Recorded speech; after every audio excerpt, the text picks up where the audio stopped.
നൽകാൻ എത്തിച്ചേർന്നിരുന്ന സുരേഷ് കുമാർ സാർ, അതോടൊപ്പം കുളത്തുപുഴ ഗ്രാമപഞ്ചായത്തിൻ്റെ ചൂരും ചൂടുമറിയുന്ന ഈ ഗ്രാമത്തിൻ്റെ പ്രതിനിധാനം ചെയ്യുന്ന വാർഡ് മെമ്പർമാർ, വിശിഷ്യ ഇതിൻ്റെ നമ്മുടെ ഇന്നത്തെ ഈ സദസ്സിൻ്റെ സമ്പുഷ്ടമായ സാന്നിധ്യം അച്ഛനമ്മമാർ, അതോടൊപ്പം എൻ്റെ മക്കൾ, എല്ലാവർക്കും സ്നേഹ നമസ്കാരം.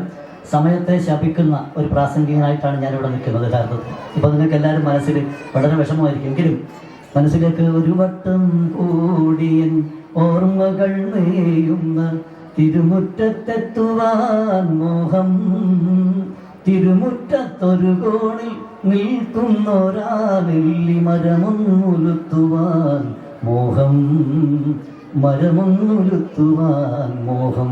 ഇവിടെ ഇരിക്കുന്ന ബഹുഭൂരിപക്ഷം അച്ഛനമ്മമാരോടും ഈശ്വരൻ ഒരിക്കൽ കൂടി ഇനി നിങ്ങൾക്ക് കഴിഞ്ഞുപോയ ജന്മത്തിൽ ഏത് കാലഘട്ടം വേണമെന്ന് ചോദിച്ചാൽ നിസ്സംശയം പറയുന്ന ഒരു കാലഘട്ടം മാത്രമേ ഉള്ളായിരിക്കും.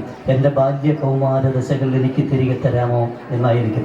അതുകൊണ്ടാണ് ഈ കാഴ്ചകൾ മാതാപിതാ ഗുരു ദൈവം, ഞാൻ ഈ കൊച്ചുങ്ങളെ, നമ്മുടെ മക്കളെ ആദരിച്ചപ്പോൾ എല്ലാവരെയും അങ്ങ് തൊട്ടു തൊഴുതാൻ ശ്രമിച്ചിരുന്നു. കാരണം മാതാവും പിതാവും ഇവിടെയുണ്ട്, ഗുരുക്കന്മാർ ഇവിടെ ഇങ്ങനെ നിരനിരപ്പുണ്ട് പ്രാർത്ഥനയോടെ.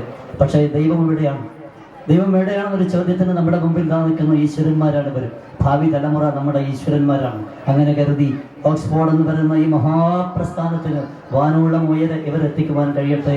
അതിനുള്ള വിദ്യാഭ്യാസ സംവിധാനത്തിൻ്റെ ചടുല പ്രയാണത്തിൻ്റെ ഉണർത്തുപാട്ടുകളാകട്ടെ ഇത്തരത്തിലുള്ള സദസ്സും സന്ദർഭങ്ങളും എന്ന് ആത്മാർത്ഥമായി പ്രാർത്ഥനയോടെ ക്ഷണിക്കപ്പെട്ട ഈ സ്കൂളിൻ്റെ പരമാധികാര സമിതിയോട് ഹൃദയം നിറഞ്ഞ ആത്മാർത്ഥമായ നന്ദിയും കടപ്പാടും അറിയിച്ചുകൊണ്ട് എൻ്റെ മക്കൾക്ക് തുടർ പ്രവർത്തനത്തിനുള്ള നന്മയുണ്ടാകട്ടെ എന്ന പ്രാർത്ഥനയോടെ, ജഗദീശ്വരൻ്റെ അനുഗ്രഹം ഉണ്ടാകട്ടെ എന്ന പ്രാർത്ഥനയോടെ, ഒക്കെയും കണ്ടു മടങ്ങുമ്പോഴാണല്ലോ മക്കളെ നിങ്ങൾ അറിഞ്ഞിടുന്നു നാടായ നാടൊക്കെ കണ്ടുവെന്നാകിലും വീടാണ് ലോകം, വലിയ ലോകം. വീട്ടിൽ നിന്ന് തുടങ്ങാൻ മാതാപിതാക്കൾ മക്കളെ പ്രേരിപ്പിക്കുന്ന കാലഘട്ടത്തിലേക്ക് നന്മയുടെ ഉണർത്തുപാട്ടായി മാറട്ടെ എന്ന പ്രാർത്ഥനയോടെ നിർത്തുന്നു. നമസ്തേ, വന്ദേ മാതരം.